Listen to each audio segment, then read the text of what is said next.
आज हम हिंदी साहित्य के एक ऐसे व्यक्तित्व की बात करेंगे जिनका नाम ही एक तरह से उनके स्वभाव का आईना था, निराला।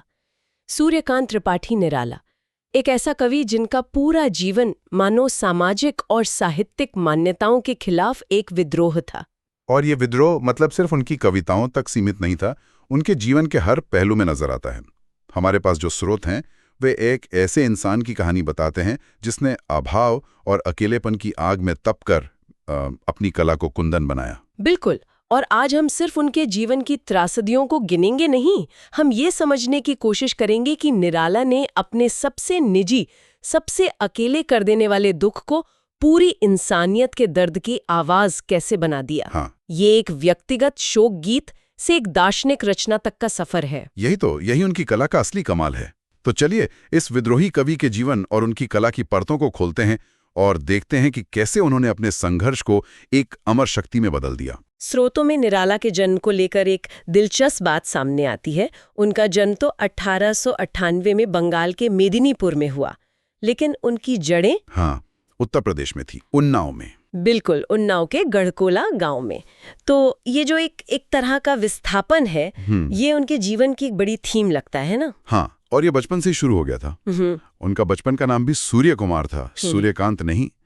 तो एक तरह से पहचान की खोज जीवन भर चली और संघर्षों ने भी मतलब बहुत जल्दी दस्तक दे दी। औपचारिक पढ़ाई सिर्फ 9वीं क्लास तक हुई और बहुत कम उम्र में माँ का साया सिर से उठ गया। ये तो बस आने वाली त्रासदियों की एक शुरुआत थी। स्रोतों में उनकी पत्नी मनोहरा देवी का जिक्र आता है, जिन्होंने उन्हें हिंदी साहित्य की दुनिया से जोड़ा। कहते हैं उन्हीं की प्रेरणा से निराला ने हिंदी सीखी और साहित्य में गहरी रुचि ली। लेकिन यहाँ भी नियति को कुछ और ही मंजूर था। 1918 में स्पेनिश फ्लू। हाँ, जब निराला महज 20-21 साल के थे, उस महामारी ने उनकी पत्नी को भी उनसे छीन लिया। और वो महामारी एक लहर की तरह आई और उनका सब कुछ बहा ले गए। पत्नी के बाद पिता, चाचा, चचेरे भाई, एक एक करके पूरा परिवार बिखर गया। जरा सोचिए उस युवा मन पर क्या गुजरी होगी जिसने इतनी करीब से इतने लोगों को मृत्यु के मुंह में जाते देखा। ये सिर्फ आंकड़े नहीं थे, ये उनके अपने लोग थे। हाँ, बिल्कुल। इसी अनुभव ने उन्हें जीवन के उस यथार्थ से रूबरू करवाया जिसे वो बाद में अपनी कविताओं में लेकर आए। और ये जो पत्नी की प्रेरणा वाली बात है, ये उनके जीवन में एक विरोधाभास भी दिखाती है कि कैसे उनके जीवन में स्त्रियां प्रेरणा का स्रोत भी रहीं और बाद में गहरे दुख का कारण भी बनी। और शायद सबसे बड़ा आघात था उनकी बेटी सरोज की मृत्यु। हाँ, जिसने उन्हें पूरी तरह तोड़ दिया। वो उनकी एकमात्र संतान थी, उनके जीवन का आखिरी सहारा। बिल्कुल। और इसी सहनीय पीड़ा से सरोज स्मृति जैसी रचना का जन्म हुआ, जिसे हम हिंदी का शायद सबसे महान शोक गीत कह सकते हैं। लेकिन इन संघर्षों का एक और पहलू था। इन्हीं थपेड़ों ने उनके व्यक्तित्व को वो फक्कड़पन, वो स्वाभिमान दिया जिसके लिए निराला जाने जाते हैं। हाँ, वो किसी के आगे झुकते नहीं थे, कभी नहीं, चाहे वो समाज हो या साहित्य के मठाधीश। इसी स्वाभिमान और विद्रोह की पहली झलक शायद हमें उनके साहित्यिक जीवन की शुरुआत में ही मिल जाती है। 1916 में उन्होंने जूही की कली कविता लिखी। स्रोतों के अनुसार जब ये कविता छपने के लिए उस समय की प्रतिष्ठित पत्रिका सरस्वती के संपादक महावीर प्रसाद द्विवेदी के पास गई, तो उन्होंने इसे छापने से मना कर दिया। और क्यों मना किया, ये समझना जरूरी है। यहीं से मुक्त छंद की क्रांति शुरू होती है। उस दौर में कविता का मतलब था तुकबंदी, मात्राओं का सटीक गणित, जैसे दोहा या चौपाई। एक ढांचा था। बिल्कुल। निराला ने कहा कि भाव का प्रवाह इन बंधनों से ज्यादा जरूरी है। उन्होंने कविता को छंद के पिंजरे से आजाद कर दिया। उस समय के संपादकों के लिए ये कविता नहीं बल्कि गद्य का धोखा था। उन्हें लगा इसमें कोई अनुशासन ही नहीं है। तो ये साहित्य की स्थापित परंपरा पर एक सीधा हमला था। यही विद्रोही अंदाज उनके पत्रकारिता के दिनों में भी दिखा। वो 1922 में समन्वय और फिर मतवाला के संपादक मंडल से जुड़े। हाँ, मतवाला का तो ध्येय वाक्य ही उनके तेवर को दिखाता है। अमे गरल शशि सीकर रविकर राग विराग भरा प्याला। मतलब अमृत, विष, राग, वैराग्य सब कुछ इस प्याले में है। लेकिन ऐसा स्वाभिमानी और सिद्धांतवादी इंसान कहीं टिककर कैसे काम कर सकता था? वो किसी भी तरह का समझौता करने को तैयार नहीं थे और इसकी उन्हें भारी कीमत चुकानी पड़ी। आर्थिक तंगी, भयानक आर्थिक तंगी, जीवन भर जूझे। स्रोतों में ऐसे कई किस्से हैं कि उनके पास कई कई दिन खाने को कुछ नहीं होता था। लेकिन अगर कोई मदद करने आता तो उसे भी स्वाभिमान से मना कर देते। आखिर में इलाहाबाद आकर बस गए और 1961 में वहीं उनका देहांत हुआ। निराला के संदर्भ में छायावाद शब्द बार बार आता है। उन्हें प्रसाद, पंथ और महादेवी के साथ छायावाद का चौथा स्तंभ कहा जाता है।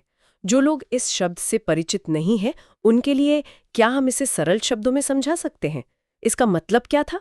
जरूर। मोटे तौर पर छायावाद हिंदी साहित्य का रोमांटिसिज्म था। इसमें प्रकृति, व्यक्तिगत भावनाएं, कल्पना और एक सूक्ष्म दार्शनिक दृष्टिकोण पर जोर दिया जाता था। लेकिन निराला को सिर्फ छायावाद में बांधना उनके साथ अन्याय होगा। उनका कैनवास बहुत बड़ा था। हाँ, ये बात उनके काव्य की रेंज देखने पर साफ हो जाती है। एक तरफ वो राम की शक्ति पूजा जैसी लंबी, जटिल और तत्सम शब्दों से भरी कविता लिखते हैं, जो किसी महाकाव्य की तरह लगती है। बिल्कुल। और दूसरी तरफ वो आता दोटू कलेजे के करता, पछताता पथ पर आता जैसी भिक्षुक कविता लिखते हैं, जो सड़क पर भीख मांगते इंसान का यथार्थ है। यही तो निराला की खासियत है। उनका काव्य भारतीय इतिहास और दर्शन की गहरी समझ से लेकर अपने समय की सामाजिक हकीकत तक फैला हुआ है। राम की शक्ति पूजा में वो सिर्फ राम की कहानी नहीं कह रहे, बल्कि वो अपने युग के आदमी के अंदर चल रहे द्वंद्व, उसकी हताशा और संघर्ष को दिखा रहे हैं। राम वहां हार रहे हैं, थक रहे हैं, ठीक वैसे ही जैसे आम इंसान थकता है। और फिर कुकुर मुत्ता जैसी कविता है, जो व्यंग्य का एक शानदार उदाहरण है। अबे सुन बे गुलाब। हाँ, ये भाषा किसी छायावादी कवि की नहीं हो सकती। ये तो सीधे सीधे उस अभिजात्य वर्ग पर चोट है जिसका प्रतीक गुलाब है, और कुकुरमुत्ता आम आदमी का प्रतीक है। बिल्कुल। उन्होंने काव्य रूपों के साथ भी खूब प्रयोग किए। प्रबंध काव्य लिखे, छोटे गीत लिखे, यहाँ तक कि हिंदी में गजलें भी लिखी। भाषा के तो वो जादूगर थे। कहीं एकदम शास्त्रीय संस्कृतनिष्ठ हिंदी, तो कहीं आम बोलचाल की भाषा का इतना सजीव प्रयोग। हाँ, भाषा का कसाव और कम शब्दों में गहरी बात कहना उनकी पहचान है। परिमल, गीतिका, अनामिका जैसी उनकी कृतियां इस विविधता का प्रमाण हैं। तो निराला के काव्य में भाषा के इतने अलग अलग रूप दिखते हैं, कहीं एकदम शास्त्रीय तो कहीं आम बोलचाल वाली। क्या यही विविधता हमें उनके व्यक्तिगत भावों की गहराई में भी दिखती है, खासकर जब हम उनकी सबसे निजी और मार्मिक रचना सरोज स्मृति को देखते हैं? बहुत अच्छा सवाल है। सरोज स्मृति वो जगह है जहां निराला का सारा विद्रोह, सारा दर्शन, सारी कला और सारा व्यक्तिगत दुख एक साथ पिघलकर एक हो जाता है। ये सिर्फ एक बेटी की मृत्यु पर लिखा गया विलाप नहीं है। ये एक पिता का आत्मविश्लेषण है, समाज पर एक टिप्पणी है और अपनी किस्मत के सामने एक हारे हुए इंसान की स्वीकारोक्ति है। स्रोतों में कविता के कुछ अंश दिए गए हैं। एक जगह सरोज के विवाह का वर्णन है, जो किसी भी पारंपरिक विवाह जैसा नहीं था। निराला लिखते हैं, देखा विवाह आमूल नवल, तुझ पर शुभ पड़ा कलश का जल, देखती मुझे तू हंसी मंद, होठों में बिजली फंसी स्पंद। ये पंक्तियां एक शांत और सादे समारोह की तस्वीर खींचती हैं। और वो आगे लिखते हैं, न कोई बुलाई गए थे घर परिवार के लोग, न कोई विवाह के गीत गाए गए थे। वो इसे कहते हैं प्रिय मौन एक संगीत भरा, नव जीवन के स्वर पर उतरा। ये मौन संगीत बहुत कुछ कहता है। ये निराला का सामाजिक रूढ़ियों के खिलाफ विद्रोह भी है और शायद उनकी आर्थिक विवशता का प्रतिबिंब भी। और उस विवाह में पिता ही माँ की भूमिका भी निभा रहा है। ये पंक्ति दिल को छू जाती है। माँ की कुल शिक्षा मैंने दी, पुष्प सेज तेरी स्वयं रची। एक पिता अपनी बेटी के लिए माँ की सारी रस्में निभा रहा है। ये कितनी बड़ी विडंबना और कितना गहरा प्रेम है। इसी कविता में वो खुद को एक भाग्यहीन पिता कहते हैं। ये सिर्फ बेटी को खोने का दुख नहीं है, इसमें अपनी जिंदगी भर के संघर्षों का सार है। समाज से उनके जो कड़वे रिश्ते रहे, साहित्यिक जगत ने जो उनकी उपेक्षा की, और एक पिता के तौर पर अपनी बेटी के लिए कुछ न कर पाने का जो अपराध बोध है, वो सब इसमें शामिल है। हाँ। ये अपराध बोध तब और गहरा हो जाता है जब वो याद करते हैं कि सरोज का ज्यादातर जीवन अपने ननिहाल में बीता, मामा मामी के प्यार की छांव में। वो लिखते हैं, वह लता वहीं की जहां कली तू खिली। मतलब वो बेटी उसी आंगन की लता थी जहां वो कली बनकर खिली, और वो स्वीकार करते हैं कि वे ही सुख दुख में रहे न्यस्त, तेरे हित सदा समस्त व्यस्त। ये एक पिता के लिए कितनी बड़ी स्वीकारोक्ति है। वो कह रहे हैं कि मैं तो तुम्हारे जीवन में था ही नहीं, तुम्हारे सुख दुख में तो वही लोग शामिल रहे। हाँ, और फिर वो चुरांत पीड़ा का क्षण आता है जब वो लिखते हैं, अंत भी उसी गोद में शरण ली, मूंदे ध्रुगवर महामरण। यानी जिस नानी की गोद में पली बड़ी, मृत्यु भी उसी गोद में आई। एक पिता के लिए इससे बड़ा दुर्भाग्य क्या होगा कि वो अपनी बेटी के आखिरी समय में भी उसके पास नहीं था। बिल्कुल। और फिर वो पंक्ति आती है जो निराला के पूरे जीवन का दर्शन, उनकी पूरी आत्मकथा एक वाक्य में कह देती है, दुखी जीवन की कथा रही, क्या कहूं आज जो नहीं कही। इस एक पंक्ति को पढ़कर लगता है कि उन्होंने अपने सारे घाव दुनिया के सामने खोल कर रख दिए हैं। यही वो क्षण है जहां निराला का व्यक्तिगत दुख सार्वभौमिक बन जाता है। ये सिर्फ एक कवि की नहीं, हर उस इंसान की पंक्ति है जिसने जीवन में कभी ना खत्म होने वाला संघर्ष झेला है। और कविता का अंत तो और भी मार्मिक है। एक पिता के तौर पर, एक रचनाकार के तौर पर उनके पास अपनी बेटी को देने के लिए क्या है? उनकी कविताएं, उनकी जीवन भर की कमाएं। बिल्कुल। वो कहते हैं, कन्ने गत कर्मों का अर्पण कर, करता मैं तेरा तर्पण। यानी मैं अपने जीवन में किए गए सारे कामों को, अपनी सारी रचनाओं को तुम्हें अर्पित करके तुम्हारा तर्पण करता हूँ। ये एक कलाकार की असहायता और प्रेम की पराकाष्ठा है। बिल्कुल।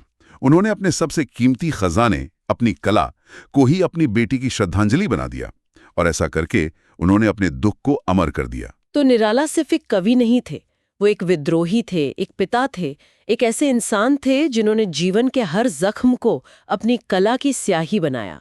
सरोद स्मृति सिर्फ एक कविता नहीं, बल्कि इस बात का सबूत है कि कैसे गहरी से गहरी पीड़ा को भी कला में ढालकर उसे एक नई ऊंचाई दी जा सकती है। उन्होंने हिंदी कविता को मुक्त छंद जैसी एक नई दिशा दी और अपने काव्य में विचारों और भावों की एक ऐसी दुनिया रची जो आज भी उतनी ही प्रासंगिक है। उनका संघर्ष, उनका स्वाभिमान, उनकी करुणा, सब कुछ उनकी कविताओं में आज भी जिंदा है। निराला की वो पंक्ति, दुखी जीवन की कथा रही, एक सवाल हमारे लिए छोड़ जाती है, क्या महान कला हमेशा महान पीड़ा से ही जन्म लेती है? या फिर कुछ लोगों के लिए पीड़ा दुनिया को देखने का वो चश्मा बन जाती है, जो उन्हें वो चीजें दिखाती हैं जो आम आंखें नहीं देख पाती?